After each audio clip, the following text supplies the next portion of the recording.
professionnel, hein, il faut toujours un peu se contrôler, il faut gérer un peu ce qu'on dit, son image, et là, de toute façon, voilà, on est chez soi, hein, C'est clair. on est authentique, on peut raconter ce qu'on veut, on est soi-même, et effectivement, c'est quelque chose d'important, quoi.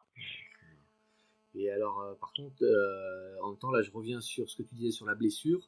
Est-ce qu'il y a eu, au-delà du kiné, des mouvements ou des traitements qui ont vraiment fait que tu as réussi à guérir complètement, ou c'est vraiment l'accumulation des séances de kiné, la rééducation, je sais pas, des étirements qui ont fait que ça a disparu, ou maintenant tu es toujours vigilant sur le sujet?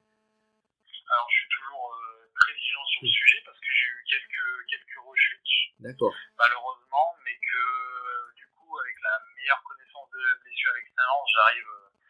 Alors, mon rêve, c'est de la prévention totale, que ça n'arrive plus jamais, mais déjà, j'arrive à la guérir très vite maintenant parce que j'ai compris, j'ai identifié, donc ça, c'est vrai que en fait, c'est quelque chose que j'ai toujours dans un coin de ma tête, le risque de cette rechute. Alors, il y a un moment, c'est vrai que ça m'a fait réfléchir avant d'aller sur des longues distances, parce qu'elle est déclenchée sur un fort volume d'entraînement, et puis après, j'ai dit, c'est pas grave, c'est pas une fatalité, il faut quand même que j'y aille. Alors, typiquement, après, on en parlera tout à l'heure, mais après la Saint-Élion, j'ai eu une petite rechute. D'accord. Maintenant, je connais l'arsenal de traitement pour guérir assez vite, donc on va dire que je fais avec. Je vois beaucoup de gens sur mon blog, vu que j'ai écrit forcément des articles dessus. J'ai énormément de commentaires, de contacts par email de gens qui sont un peu désespérés, qui posent des questions, et c'est vrai qu'à chaque fois j'essaie de les rassurer et de leur dire quand même que le médecin, les kinés qui les accompagnent sont importants, et une fois qu'on a bien compris cette pathologie, on peut quand même la guérir assez vite et avec un peu de chance la prévenir. Mais c'est vrai que c'est quelque chose qui touche énormément de sportifs en fait. Ouais, c'est ça, je pense. Ouais. Façon, c'est une des blessures les plus courantes qui existent, au moins en course à pied, mais pas que, mais notamment en course à pied, quoi, c'est clair. Ouais, c'est ça. Et quoi, tu t'es mis un protocole, quand tu sens que ça arrive, tu t'es mis un protocole avec, je sais pas moi, plus d'hydratation, plus d'étirement, des choses comme ça, ou c'est plus compliqué? Oui, alors le protocole, en fait, c'est déjà de faire du rouleau automassant régulièrement, masser cette zone-là de la bandelette, de l'extérieur de la cheville. D'accord. Donc, faut se faire un peu du mal, mais il faut détendre la zone au maximum. Alors, mon kiné m'a aussi montré des étirements. D'accord. Donc ça, c'est important de souvent s'étirer et de faire du rouleau automassant. Après, une fois qu'elle est là, j'ai une genouillère spéciale là, de la marque ZAM qui me permet je pense, sincèrement, je pense qu'elle est vraiment efficace. J'ai pas d'action chez eux, mais en tout cas, même psychologiquement, ça aide vraiment. Ça retarde l'apparition de la douleur, et puis en reprise, ça permet de reprendre un peu plus vite, je pense. D'accord. Voilà. Et surtout, je vais souvent chez l'ostéo et le podologue. D'accord. Les deux sont complémentaires, et c'est vrai que si la pathologie arrive, c'est aussi parce que j'ai des petites anomalies, comme on a tous, morphologiques, qui font que ça favorise l'apparition. Donc on travaille un peu sur des rééquilibrages et des semelles orthopédiques, ça peut permettre de prévenir la blessure. Donc j'en suis là. Avec tout ça, je m'en sors pas trop mal. Maintenant, la prochaine étape, c'est de travailler encore plus peut-être la foulée. Voilà, de travailler encore plus, de courir sur l'avant du pied. Là, je cours avec un drop pour entrer un peu dans le sujet plus technique. Je cours avec un drop faible sur des connus, mais je pense que l'idée, je parle à terme, c'est vraiment de favoriser une foulée la plus naturelle possible, et de travailler ça pour encore donner des chances que ça n'apparaisse plus. Donc, je ne lâcherai pas. Et en changeant ta foulée, t'as senti aussi un changement dans tes perceptions, notamment vis-à-vis de la blessure, mais aussi dans la pratique de la course à pied? T'as vraiment senti un changement ou pas? Ouais, alors là, c'est tout récent, je suis en train de travailler. D'accord, effectivement, le mollet, il travaille plus, l'avant-pied, il travaille plus, mais je pense que le changement est bénéfique. On parle beaucoup de minimalisme. C'est à la mode. Sur l'avant du pied, faire du minimalisme. Alors après, les coureurs qui sont jamais blessés, ce que j'ai vu et ce qu'on entend, c'est qu'ils n'ont pas forcément besoin d'y penser, d'y passer, juste parce que c'est un effet de mode. Par contre, je pense que dans mon cas, cas, justement, avec cette pathologie qui revient souvent, ça peut être une piste que je vais explorer. Voilà. Comme ça me donnera l'occasion d'en parler de c'est clair, cette expérience. Je l'ai dans un coin de ma tête, mais ça demande une transition du travail. Voilà, faire ça régulièrement pour pas créer d'autres blessures. Mais voilà, dès que j'ai un petit peu de temps de me concentrer là-dessus, je pense que je vais m'y mettre. Ouais, c'était dans l'ultra-conférence, il y a l'année dernière, et à Chambéry, il y avait eu à un moment une aparté et un échange avec Guillaume Millet et la salle sur le minimalisme, parce que certains avaient participé à une présentation, je crois, qui était du côté de Grenoble, c'est la clinique du pied, je crois, qui parlait bien du minimalisme en expliquant aussi qu'il fallait être hyper progressif, parce que malgré tout c'était très traumatisant quand on n'a pas l'habitude, et que c'était vraiment quelque chose qu'il fallait envisager sur du très long terme en progression, pour être sûr que justement le corps s'adapte, quoi. Contrairement à ce qu'on pourrait penser, en tout cas se dire allez je tente et puis j'y vais, mais effectivement a priori il faut être assez prudent sur la mise en œuvre, en tout cas. Après, moi ce que j'ai entendu, c'est que souvent dans sa sortie il faut intégrer la première sortie 1 minute pieds nus ou en minimaliste, ensuite 2 minutes, 3 minutes. Ouais, c'est ça. Ouais. C'est de cet ordre de grandeur là, donc ça veut dire quand même qu'il faut vraiment le planifier et penser, et que avant de faire un footing d'1 heure, en gros, ça veut dire qu'il faut 60 séances. C'est clair. Donc ça se fait pas du jour au lendemain. Tu te rends compte, quand en plus tu te dis à côté de ça je prépare des ultras où ma sortie d'entraînement va être entre 10, 20 ou 30 bornes, je rajoute par tranche de 5 ou de 10 km. Là en fait il faut rajouter par tranche de minutes, effectivement c'est pas dans les repères classiques, quoi. C'est ça, faut changer de chaussures en cours de route, enlever ses chaussures et dire là je fais qu'une minute à la fin de la séance. Bon, ça peut se gérer, mais voilà, je l'ai pas encore fait, mais ça viendra. Voilà. Ouais, c'est clair.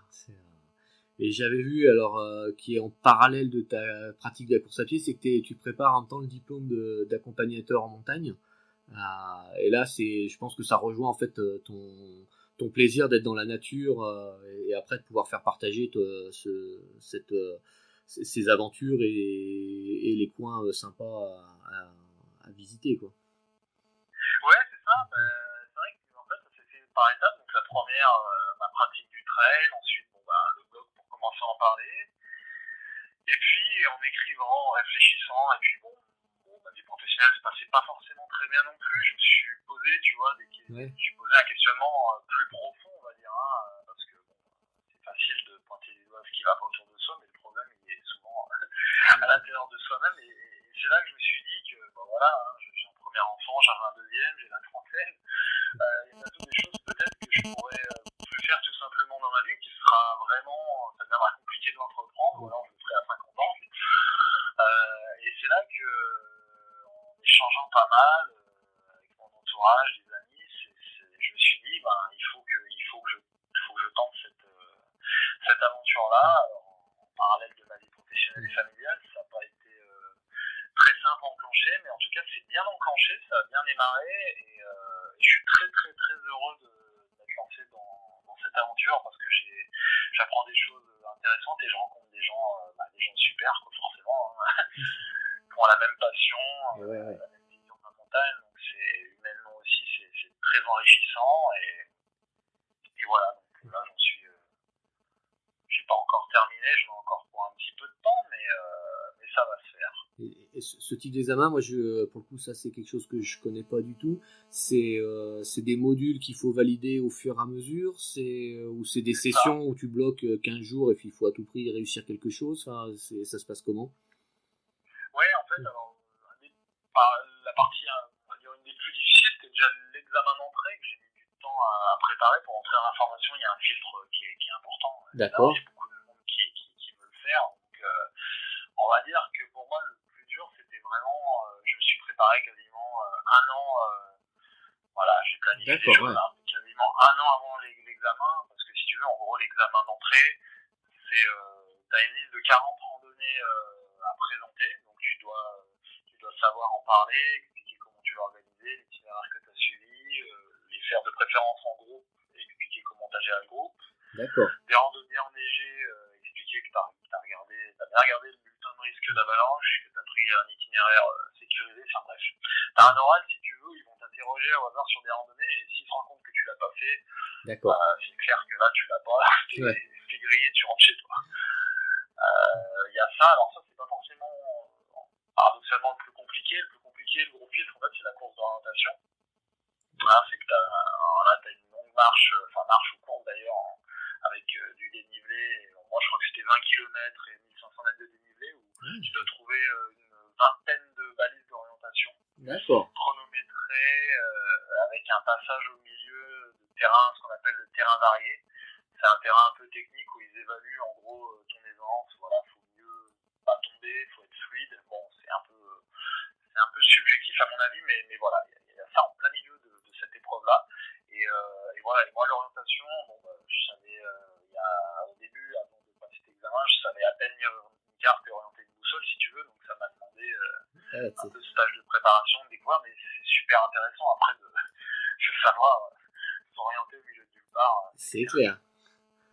Ah ouais. Donc, ouais, ça a été une belle épreuve. Et puis, il y a un QCM sur les connaissances du milieu montagnard, la faune, la flore, la géologie, on va dire des connaissances un peu basiques, mais qui, l'air de rien, quand c'est loin de son univers professionnel, il faut tourner un peu dans des choses-là qu'on avait vues en biologie il y a longtemps. Et là, je me suis dit, je suis bien déçu de ne pas avoir travaillé plus, finalement, c'était super intéressant, donc je rattrape le temps perdu.